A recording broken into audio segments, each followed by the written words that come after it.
It's kind of amazing. It's the first film that I ever produced. Um, and to be here after all these years, we now have our fifth Mission Impossible. Um, I love making these movies. I originally, I started producing just out of a love of cinema, and I want to learn as much as I can about movies. And particularly with these kind of films, because it's not just action, it's not just suspense. You have a lot of intrigue. Uh, I love the spy genre. I love the theme music, and they're a wonderful challenge to make, and to kind of invite filmmakers and artists to come in and create this kind of world and do very practical kind of action. It's really challenging, and it's fun seeing an audience. I want to entertain an audience. That's what I want to do in whatever kind of film that I'm making. And I'm just happy that audiences find these films entertaining as I do, and so I really enjoy making them. It's big movie making, and I've always wanted to make films all over the world and work with, you know, a multicultural groups on this kind of project, and that's another reason why I started Mission Impossible. Is I wanted to shoot in Prague. I wanted to shoot with foreign cast and work in different countries with those crews and mixed crews and have that experience. And that's part of what Mission Impossible is. It's a journey that celebrates locations. So you have to go to it. We build sequences within cities and celebrate their architecture and their beauty, the aesthetics of their culture, which is also, when audiences see it, I want to transport them. I want to bring them to these places. Chris and I have the same sensibility in storytelling and the same love of films and the same kind of movies. And really right from the beginning, when he came on, he wrote and produced Valkyrie. And of course, I admired his work before that. He won the Oscar for Usual Suspects, and someone who I just think has a very strong and unique voice. In the nicest possible way, we push each other. And I invite that from the people, I work with. And he does also, to say, like, bring me ideas. Don't, I want to hear how you feel about this. Story is king. And every shot has to forward that story and that narrative. So for me, always, it's what I love about movies. I love a good story, and that's what it is. And particularly with any movie, you want to. We're taking that audience, and there's a trust that I feel, and I want to. I want to pull them in the same way that I want to be on the edge of my seat when I'm watching a movie. I want to deliver that for an audience, and that is storytelling. We have the team now, and with Ethan and the team, it's always what pressure is down on these guys. And I think we have with Lane, a great villain, and one who is definitely a match for Ethan and for the team, and someone who challenges him emotionally, intellectually. He's very powerful. He's very intelligent. He's elusive, and he's quite scary. And you see right from the beginning, he's constantly eluding Ethan, and Ethan just can't grasp him. And this villain is someone who's put Ethan in a position where he's, manipulating Ethan, and he's really controlling the whole journey, essentially. And Ethan and the team are constantly on their heels. I think she's an incredibly powerful actress, Rebecca Ferguson. Incredibly charismatic, exudes an elegance and an intelligence. She's an amazing athlete, and she herself didn't realize how, as we were working with her, I kept telling her, I said, look, you're really talented. Her hand-eye coordination, the way she moves is very powerful and elegant. And so I feel, and I know Chris feels the same way, we feel fortunate that we found her and that she's in the movie. But I think her character is mysterious and delightful and powerful. And I think as I do, when I watch her, and I think an audience, that when we screen it for audiences, they're very much leaning forward and very captivated by her. Every day I had a lot of fun with him. Every single day we laughed, and still, we're able to focus and work hard, and that kind of chemistry that McHugh and I wanted with those characters is very alive there.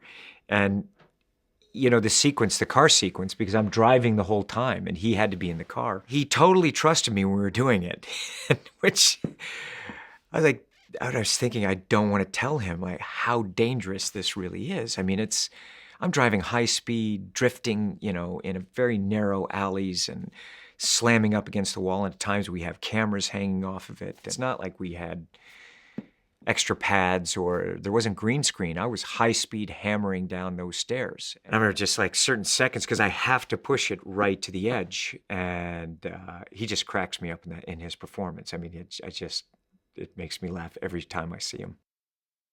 First of all, he's an amazing actor. And he's someone who just embodied that character. He's the nicest guy when you meet him. He's just such a, very kind and humble and, very soft-spoken man. But when he came on as Lane, you're like, this is cool. I mean, I got really excited about it, and very excited when, to see what he's going to do with this character. And as I said, again, he's someone who exudes intelligence and that calculating manipulation that is fascinating and I think quite terrifying for an audience to see. He's someone who, we just really admire his work. And so we were very excited, to have him aboard as a secretary. And as I said, Chris will write for an actor. So the speeches that he's writing for Alec Baldwin, I mean, I think he and we'd read them back and forth together, trying to, I just get so excited about seeing what is Alec going to do with this character. And, he certainly doesn't disappoint. Alec is enormously entertaining in playing this antagonist and a definite threat and pressure down on the IMF and the team. I've been to Vienna many times, and like anything you're looking at, it's just beautiful. It's very elegant, and the movie has a romantic quality about it, and has a great sense of adventure and scale. The film is big; it has tremendous scale. This movie, so to be shooting in Vienna, and that opera sequence, is a signature sequence in the movie that I can't wait for audiences to see that sequence. I hadn't done any freediving before, and I hadn't held my breath for long periods of time. And I have to say, physically, it was without a doubt the most challenging aspect of the film, because we were doing up to 6.5-minute breath holds. And I had, with the sequence, you have to overtrain for a sequence. Because I was doing, I think the longest that I held my breath during the sequence is over 3 minutes when we were doing it. Because you have to be ready prior to camera roll, all the way we're doing long shots, and there's a lot of motion. So when your body's moving, it's burning the oxygen much faster. And there's a lot of physical stress that the character's going through. So I had to prove to everyone that it was actually safe, and spend time with the safety guys and the safety officers to show them, look, this is actually, not only is it safe, it's better that I know how to hold my breath, because I'm going to be very relaxed. No one's going to have to rush in. No one has to panic. So that aspect of it was under control. But physically, it was very grueling. It surprised me, actually. It surprised me the physical toll that it took and how challenging it was. I couldn't wait to shoot Morocco. And that sequence, we spent a lot of time at the track. I feel fortunate because I get to work with these, the best drivers, the best stunt guys, these incredible athletes. And anytime I'm there, I'm constantly trying to learn as much as I can and get better and better at it. So spending the time at the track, I mean, I used to race cars before. I've done a lot of stunt driving before. And I have to say the way that Wade set the car up and set the motorcycle up and the kind of training that we did, it was able to just take it to a whole new level so that, we could do very extreme things with relative safety. It was extreme, it was high velocity the entire time, and, we loved it. We had a blast. On the morning of, it was when we were going out to do it. I did my warm-up because I got to stretch also because I'm wearing a harness. But I know it's also a performance. I have to act. But then when I got on the side, I was very excited. And the engine started. We were taxiing.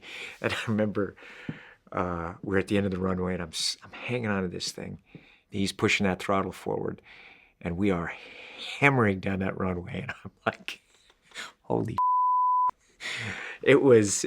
the force of it, that wind, I mean, you see, I'm trying desperately to keep my feet on the side of that, onto the flooring there. And I'm hanging onto the side of that, my grip on the side, and it's freezing cold at this point, even before we're up at altitude. And, you lose about 3 degrees per 1,000 feet. And that feeling, man, the airplane left the ground, and I couldn't hold my feet on the side on that airplane anymore. And suddenly I do feel that force of my body's going up against the side of that fuselage. And we did it, I guess I did it 8 times. And we changed lens, and every time they were like, let's stop it. But I wanted to make sure that we had that shot. And it's pretty exhilarating, actually. He's evolved, Ethan, but I think he is someone who will go with his own instincts of what's true for him, like what is right in terms of how he feels about it.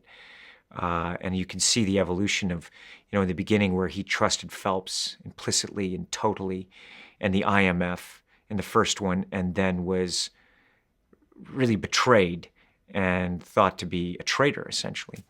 And you just see in each film how he's progressed in terms of understanding people for what they are and trusting them to that extent, but always thinking about others instead of himself. Not necessarily fearless. He's not a superhero. He's very human, but will go to any extent to help others and save his friends and to try to save the world, and using all of his skills to try to do that, even if it's against his superiors. If he believes it's the right thing to do and he's evaluated, he will go to that extent to get it done, and he will be relentless in pursuing that all the way to the end.